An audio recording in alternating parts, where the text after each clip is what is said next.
Hey everybody, welcome to my channel. Today we're just gonna go around in the garden and I'm gonna show you a few random things that I'm growing and maybe give you some tips on how I grow them and answer a few questions along the way. So the first random thing here that I'm gonna show you are some vegetables that I'm growing as well as peppers. These are vegetables that I grew from leftover seedlings that I used to grow hydroponic plants, and these were the plants right here. So I started a bunch of baby plants, and then I had to thin them out because you can only put one per slot, and as you can see one is already too much. You see how big they can get, so you have to thin them out. And when I thin them out, I didn't want to throw away the plants, so I placed them into these little gallons of 5.5-inch pots, and then I grew them that way. I made a video on this, exactly how I did it, and I've been harvesting these plants like crazy. I've been eating them, and they still keep growing back. And these other ones are gotten really old. You see some of them already produce seeds here. So they gotten old, and that's kind of not looking very good. Here's some peppers that I overwintered, and these are the ones that are already fruiting. Some here and some here. They're all turning red. And the super pekin, the birds love these things. Look at it. See, the birds keep eating this. So I need to eat these peppers or gather them before the birds get to them. So I posted a video I think a few weeks ago, and how to grow vegetable in air garden, and I harvested everything and I cut it back to like basically just a few leaves left, and within I think maybe a week and a half or two it started to grow back, and now look at this, it is full all over again. So I can cut it one more time and then it'll grow back again, and I'll cut it again and it'll grow back again. I've done this up to 6 times, so that's probably the most I've done. I'm not sure if it grows any much more than that, but if you guys try, you should let me know, because I would like to know how many times you can cut it. See, man, these are beautiful. Pak choy here, perpetual spinach. I love growing these things because it is so delicious in soups. Red lettuce there. I got some Tatsoi in the back, and then also I made a video recently on how to grow radish to collect seeds, and you see here, see the radish seeds are forming right here. There it is. So I should get a few seeds from these here. So you can grow these so that you can get seeds for them. You can do the same for vegetable. Okay, so that is the first one. Okay, and here's the sneak peek at my peppers in the air garden, already starting to produce fruit. Got some new crosses going, and then my radish in the back is growing nicely. Okay, and here is a sneak peek at my watermelon grown indoors, and it is growing nicely, and it's starting to put out like a little baby watermelon already right there. So that's the sneak peek of what's coming up. I have some tobacco plant that I'm growing, and they are producing seed pods right now, so I should have seeds for those coming up very soon. And then I have some pepper plants that I'm working on here that I'm gonna cross-pollinate to create a new variety there, so that's coming up as well. Okay, and here is a plant that I grew in a whiskey bottle, and look at all these fruits right here. They're producing very nice fruits, and it actually tastes pretty good too. I love this variety. This is the Malagueta Thai cross that Peter created. It's a very good variety. The fruit tastes really nice, so I really like it in some of the Asian foods. That one's growing really well. At this size, they drink water like crazy, guys, so these things needs to be filled like every single day. So it was very fun to do this, but also there's a lot of work involved because of how much water it requires for a container that's so small. Okay, and here is a pepper plant that I'm growing outside in a system that is kind of like a hybrid. On the top I have this in soil, and it grew in soil for a while until we have roots to go out to the bottom there.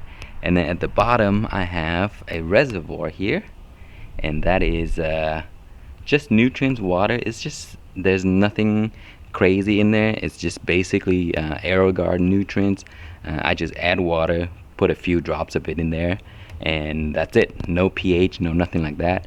So the plant is growing really well, and there's a lot of flowers starting to come up. And it is a very neat growing system. But the problem is the container is a little bit small, so then every few days the water would evaporate very quickly, and also because this container is small, it dries up also very quickly. So if you want to do this type of setup, you should get a larger container and a larger reservoir so that it doesn't evaporate so fast, and it will require less maintenance if it's larger. But here I usually keep it in the shade for like the afternoon, because I put it in a place where it gets morning sun for like 3 to 4 hours, and in the afternoon it gets shade, and then that would take care of the problem of it evaporating too fast and then you having to add water all the time. Okay, and here I have some plants grown in a Coke bottle. These are 2 liters, and they are actually doing really well. This is going to be a variety that I am really looking forward to, because I grew this in the past, and then for the last 2 seasons I didn't grow it, but then I decided to grow again this year. This is the Jay's Peach Go Scorpion, and that is a mighty nice looking plant right there. Okay, and here is another Malagueta crossed with a white Thai that Peter Stanley created, and I'm also growing this in the same size. And look at the size of these fruits, guys.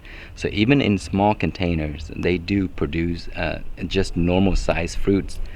Again, this system is really fun and kind of like for experiment, but it does dry up very quickly as well, so it does require a little bit of maintenance, because you need to keep it watered every few days. So a way to kind of like get around that is maybe if you can put like a reservoir at the bottom and then put the bottle inside so that it can just get water to this point, and then it water itself. So that should be a consideration.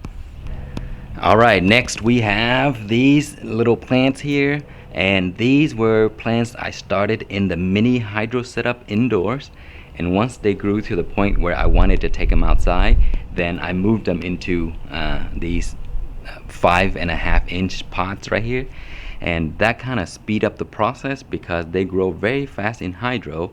And then once you take them out here, they're already fully grown, and once they establish the roots and get adjusted, then they produce very, very quickly. So I think it probably cut out the time by 1 month.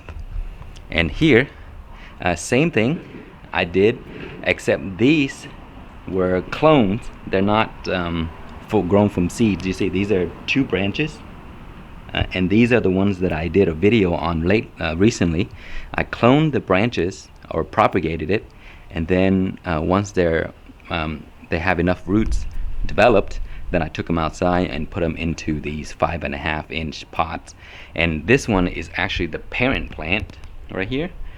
I also took it out of the air garden and left it here, trimmed everything off, and now it's slowly trying to make a comeback.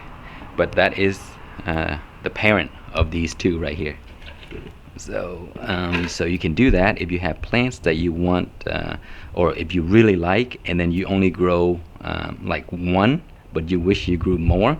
Then what you can do is cut a branch or 2 and then propagate it inside, and then once they have enough roots established, then bring it outside and they would be mature plants because they take the age of whatever the branch is, and then they will produce very, very fast, basically instantly, as soon as they establish and grow roots. So because they're already made from mature branches. Okay, so that's a neat way to do that. Okay, next we have these vegetable chrysanthemum, and these plants right here were from a propagated video that I did recently on how to propagate chrysanthemum from the ones you buy in the grocery store. And here it is. This is what it looks like right now. It's producing a gazillion flowers. I've been collecting so many seeds. I have like probably 1,000 seeds right now. So try it out, check the videos out, how to propagate it and then grow it to so that it can start to produce flowers, and then you can collect seeds from it. Here are the seeds. Each of these flower will produce maybe a few hundred seeds. So as you can see, there are hundreds and hundreds of flowers. So imagine how many seeds you get from those. So propagating it is possible, and then growing it all the way to seed is possible. So here is the result of that. Beautiful plants. It attract bees to the garden, so I highly recommend growing these because it's very, very beneficial, and also they taste great. Okay, next we have Thai basil, and these are all propagated plants. So I bought some from the Asian grocery store, and they were fresh basil, and I propagated them and grew them out here. So these were the size of them. This is what they look like when they were first propagated, very small, just a few branches. I placed them in water, and once they have enough roots to go outside, I put them in the garden, and then within a few months, this is what they look like.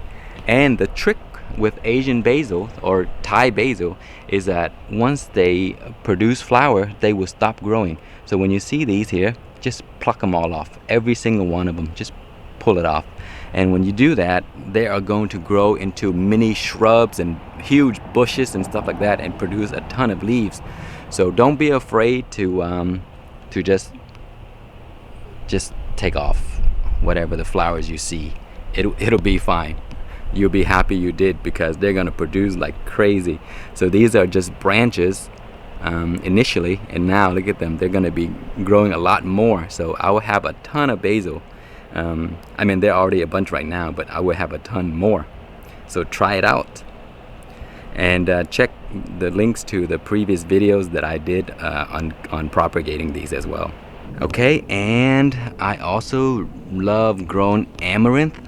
And these, I have two different kind of amaranth. One is the vegetable amaranth, and these here, I think they're called Callaloo. They're kind of a family of amaranth, but they are really amazing plants. A lot of health benefits. You can look it up. The Callaloo, I think that's what they call. But this is what they look like. They can grow very, very big. And the leaves are nice to use, so I like to eat them in soups and stuff like that. This is the biggest one I have. Some of the smaller ones here are starting to grow. These guys, they don't mind the heat too much, so it's one of those plants that if you live in really hot climate, they will do well. So I'm testing growing these for the first time by directly sowing the plants or the seeds, and it didn't do too well. I think it did better when I grow them in a little pot and then transplant them when they get bigger. So do you see these here? They're kind of like struggling. That is because the raised bed here has really rough soil and it dries up too quickly. So if you have good soil that doesn't dry quickly, then I think direct sow is fine. Okay, and another thing that I really love to grow is perpetual spinach, and these are also tests right here. These are direct sow. I just sow them in the soil directly, and again, this bed is not ideal, so they're kind of struggling, but these are very tough plants, so they will grow in almost any condition. So in the summer, in their cooler conditions as well, they grow great, and they're just beautiful plants. They're like in the Swiss chard family, I think. And then I also grow these beautiful Korean radish here. Look at these. Usually these struggle like crazy when it's hot, and I'm very surprised that they are actually doing okay right now in the 90 degrees and plus Fahrenheit. So I have a few here and I have a few in other beds, so I'll show you. And I'm also growing Armenian cucumbers. These are gonna be so good right here. Okay, just wanted to show you my other radish, the Korean radish. You see, this one is gotten really big. They do get humongous, so they're great for making kimchi and stuff like that. So that's why I love to grow them. They're just also beautiful to me, and I eat the leaves as well. So I eat the entire plant just for, you know, they're really good. Okay, and lastly, these are sage. I love growing sage. I think they're just so beautiful and they're so easy to maintain. They grow like crazy regardless of condition. And this plant has been growing here for over 3 years.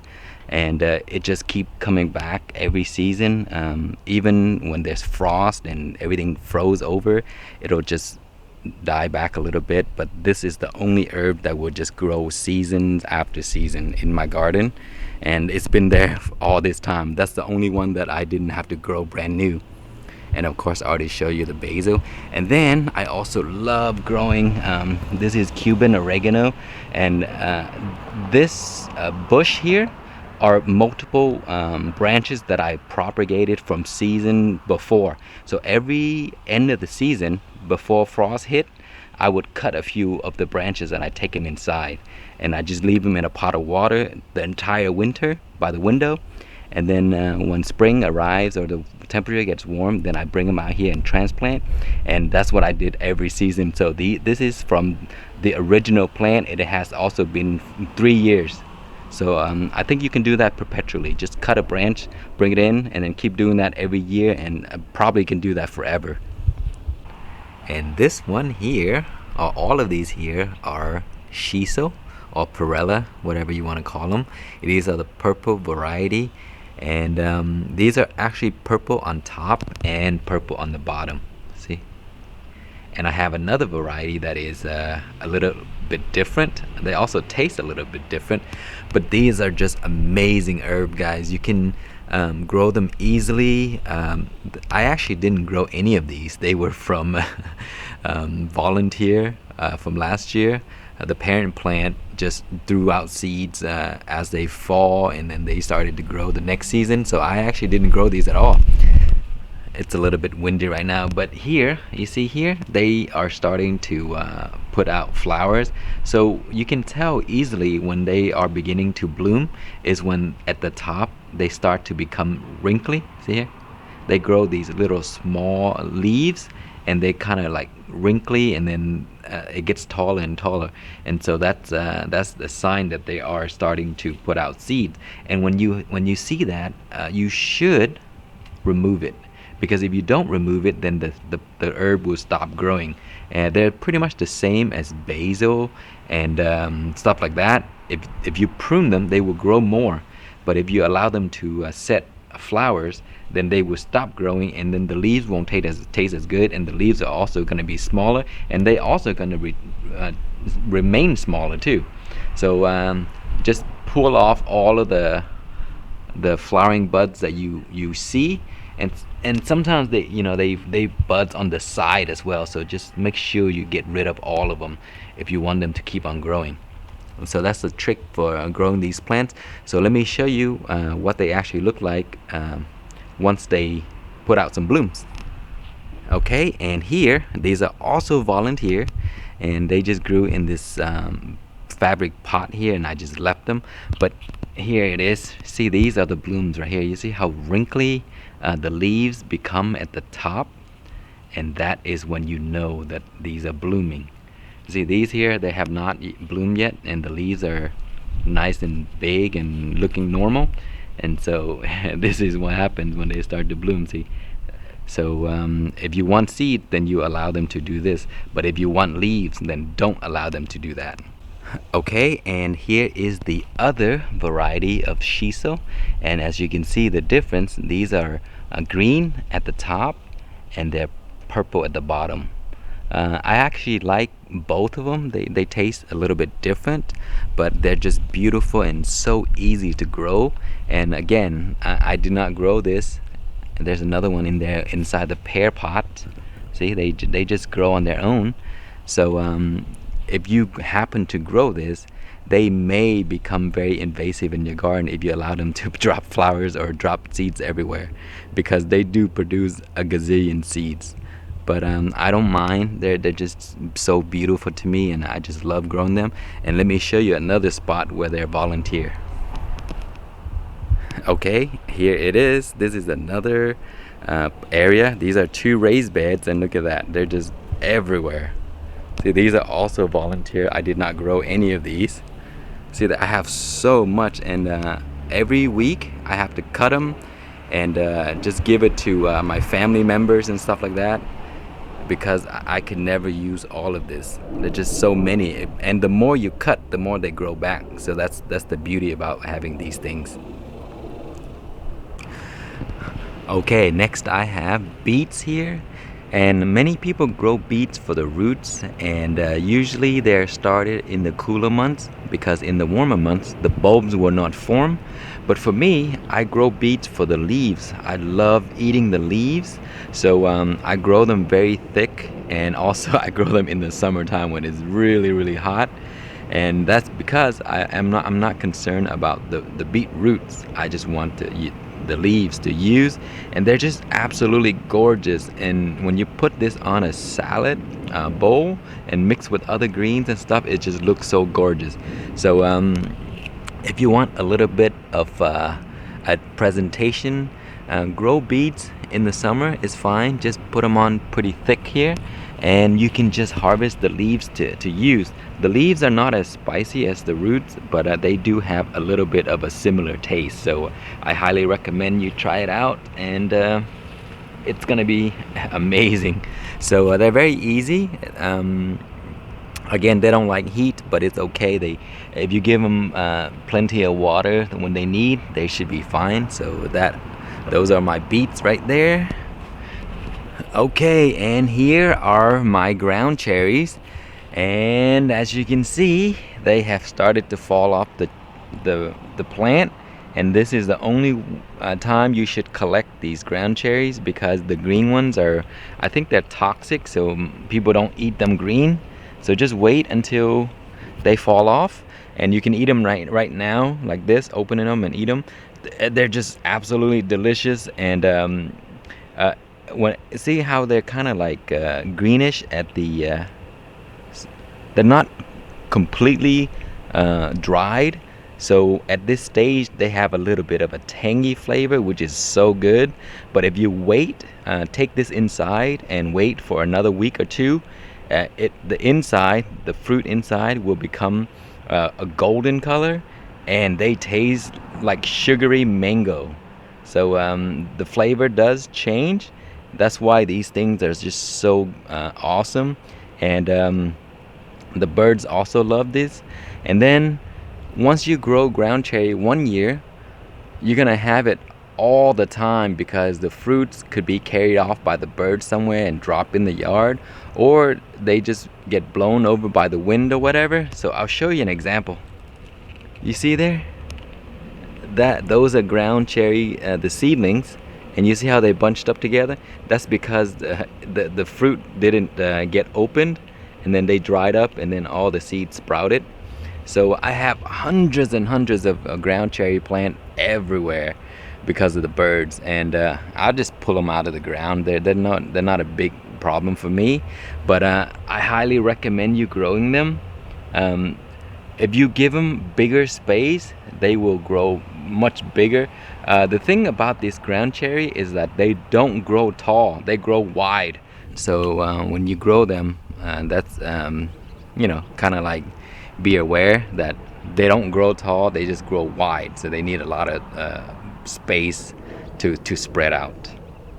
But once you've had these, you're gonna grow them back every year. Okay, next up we have bitter melon. And bitter melon is one of my favorite, I guess, vegetable, maybe you call it vegetable or fruits or whatever. But they're vines, and they are just beautiful to me. Look at the leaves. The leaves are really nice, and it also has a very unique aroma or scent to the leaf. And I think some people use the leaves for tea. I haven't done that myself, but I think a bunch of people do that for some medicinal purposes. I'm not too sure, but I read that they do use the leaves as well. But here are the fruits. You see, so the fruit look like this. That's the male. Actually, that's the female. And the male flower are these right here. See, the male, they're kind of yellow on the inside, so those are the pollen, and at the bottom they don't have a little fruit with it. And then the female flower are these here, and the green at the thing right there, I kind of like pollinated that one, that's why it's kind of yellow, but it should be green at the tip, and then there's a fruit at the bottom. So once these formed, they will look like this. And they grow pretty quick too. So in about a week, they're gonna grow very big, and they're just so neat. But they do need space to climb and crawl all over the place. So if you grow these, they need to be trellised up somehow. They also will climb all over your other plants, and so it could potentially suffocate your other plants because they grow very rigorously. But that's one of the viney type plants that I love to grow because they're beautiful, and there's not a lot of pests on them, which is really nice. And the fruits or the vegetable or whatever, they're just great. I love them in soups and stuff like that. So okay, and next up we have comfrey, and these plants are amazing. I think they're unkillable. So I call these immortal plants because you can cut and trim and even split the bulb at the bottom and stuff like that, and they will just still grow back. So this plant here has been here for a few years now, and every season they grow back, so they're perennial. Here are the flowers right here. I don't know if you can grow them from seed. I'm sure you could, but I have never done that because there is no need to. All I do if I want more of them is I'll cut down to the root level, and I split the rhizome, and then they can be taken to a different spot, and they will grow in very little amount. So I guess starting from seeds would take much longer. So the leaves can be humongous, and what I use the leaves for is once they create all these huge leaves right here, I will cut the leaves, a bunch of them, and then I will slice them up into little bits and pieces, and I just throw them onto the soil. If you have worms and stuff like that, you can probably throw it in there, and that would be great for composting.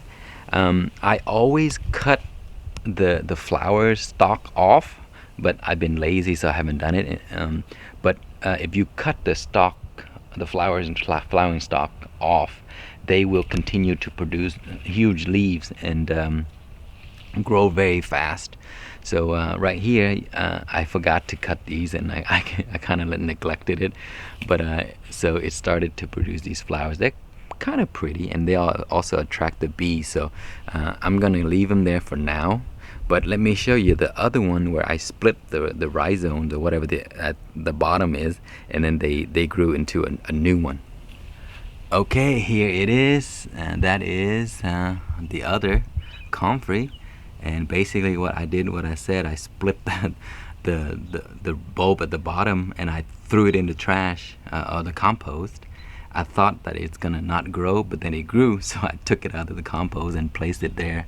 So they're really easy to grow, and they're hard to kill. Okay, and here is my cucumber, and this is the white Itachi variety, This is a pretty neat variety, and they produce beautiful, delicious white cucumbers. And they get massive if you don't harvest them soon. Usually from here, it'll take about 3 more days, and you should harvest them. If you leave them for another week, they get massive and big, and they would produce larger seeds, so it's not as good. At this stage, they're really nice and crunchy, and kind of sweet also. And they produce a ton too. So every few days, you're gonna have cucumbers to use. But the thing is, with these, you have to pick the cucumbers before more cucumbers will come out. I try leaving these, and then the top that produce the small baby ones, it keeps dying and drying out. So as soon as I cut some of the bottom cucumbers, and then they start to grow. So that's the trick that I learned from this one. I need to harvest them before they produce more. It's pretty strange. I guess maybe all cucumbers are like that. I'm not sure. I only grow like a few varieties, and the other ones that I grow, the little Persian one, they just produce like crazy. It doesn't matter if you pick them or not. Okay, so with these cucumbers here, it's always a good idea to cut the bottom leaves so that there could be airflow to go through, and then if you don't, then they'll be all over the place, and they'll be in the soil, and they could get bacteria and stuff like that. So I always clean the bottom to make sure that there's nothing there that could potentially cause bacteria to grow on the plant, and then whatever grows onto the vine, then I leave those. So that's it worked for me for the past few seasons, so I do that every time I grow these. Okay, and here are some tatsoi, and I just harvested a bunch yesterday. These things grow a ton of leaves. See, this is what they usually look like, but they grow much more. And you can always cut the leaves. See, I cut. You see those? Those are leaves that I cut yesterday, and I cut like 2 bags of these. And when you cut these leaves, don't cut the whole plant, because if you cut the whole plant, they would not grow back anymore. So just cut what you need. You see here, and then leave the center stalk intact, and then they will just keep producing leaves. The cool thing about these plants is that you can grow them pretty much any time of the year. Well, in Texas at least, I can grow them in the winter time where the temperature drops down to like 50 degrees Fahrenheit, or I can grow them right now in the summer where the temperature gets up to 95 degrees Fahrenheit. And they haven't bolted yet. So I think it's usually the age of the plant. If they're a few months old, 4 or 5 months old, then they will bolt. But if they're younger than that, they would just continue to produce leaves. So once they bolted, then they will grow these like lettuce. They grow, the center would be really tall, and they produce a ton of seeds. So one plant is all you need. If you want seeds for the next season, just let one plant go to seed, and that is all you need. But they're beautiful. They're great in soups. The young tender leaves can be eaten in salads and stuff like that as well. So I highly recommend growing these. Okay, next up we have honey kiss melon, and this type of melon is my favorite all-time variety of melon to grow, because they produce enormous melons that are really refreshing. So they're just great to have in the summer to use, because they're just so sweet, and they're pretty heat tolerant. So they can grow in Texas summer just fine. And I will show you some of the melons that I have. For some reason, right now I only have one. Usually I'll get like 3 or 4 each season, but let me show you. Okay, here it is. Oh, actually, I may have another one right there. So here is the melon, and they can get much bigger than this. They're usually the size of a small watermelon. Very beautiful looking, and a very unique color too. So once when they're younger, The skin is kind of smooth and kind of like this golden color right here, and they eventually will have those lines. And the inside, the color is like a salmon color, very nice and crisp and sweet like brown sugar. So they're just great melon to grow. And these nets here are like paint strainer from Home Depot, and I use that every season to protect the melon from like little bugs or anything like that. And it's been working great every season. So maybe you guys should try that out. It's a very cheap method to protect the melons or watermelons. Alright, finally this is the last stop and I'm going to show you sorrel. These are my most favorite herb or vegetable or whatever you want to call it. I think they're an herb, but sorrel is just an amazing type of plants to grow in the garden because they're perennial. And every year they would die back and then they will come back the next season. And when they come back, it seems like the bush get bigger and bigger and bigger with every season. And they also produce a gazillion seeds as well. So they could be invasive and grow everywhere, but I don't mind because I really love this and I love eating them. The leaves taste very lemony, so it's kind of has a little sour taste to it, and it's just fantastic. And we use a lot of these leaves in the Vietnamese cooking and stuff like that. So that is one plant that I will grow every season, and if they have volunteer, I'll dig them up and put them in the garden and I just use them. But they're just fantastic, and they're really no pest that I've noticed. I don't think any of the bugs really like this plant except us, but they're just beautiful. They grow lots of leaves, and the more you pick of these leaves, the more they grow. They just keep growing and growing and growing. So you can use this the entire year. All you have to do is just have a bush and they just keep coming back. I also have a purple variety that I didn't show you yet, so let me show you that right now. Okay, the purple variety was mixed in with the Cuban oregano. You probably already just saw it in the video, but here it is. This is the red vein sorrel. These are not as good as the one I just showed you, the green ones, because the red ones, they have a little bit of a slight bitter taste to them.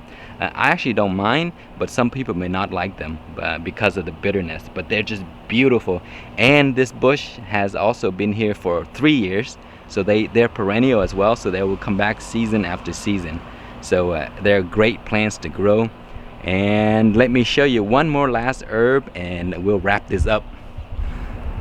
Okay, and here it is. These are herbs are called Peperomia, and they're just amazing. Some places they consider this a weed, but they're just amazing plants for me, and I let them grow everywhere in my grass. And they will drop seeds and grow back every season. And again, as I mentioned, they could be a weed and could be invasive, but I don't mind because in my garden they're not invasive. They're a delicacy for me and I love them.